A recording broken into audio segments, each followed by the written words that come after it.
সাংবাদিকতা পেশার সাথে ওতপ্রোতভাবে জড়িত ছিলেন এবং আমাদের বদলগাছি সাংবাদিকদের যে সব কিছু উজাড় করে দিয়ে এই প্রেস ক্লাব ভবন নির্মাণের জন্য প্রচুর পরিশ্রম গতকালকে 3:30টার দিকে আমাদের ছোট যমুনা নদীর বাঁধে মোটরসাইকেল চালাচ্ছিলেন, হঠাৎ করে অসুস্থতা বোধ করেন। ওইখানে পথচারী যারা ছিলেন তারা এবং টুকটাক কথাবার্তা বলছিলেন। ওনার শেষ কথাটা ছিল,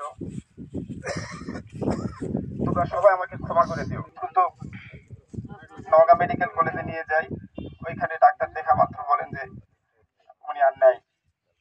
তো আমরা ওখানে যারা ছিলাম, ওনার 2 ছেলে ছিল, ওনার মা ছিল, ওনার ভাবি ছিল, ওনাদের খবরটা আমরা কিভাবে জানাবো বুঝতে পারছিলাম না।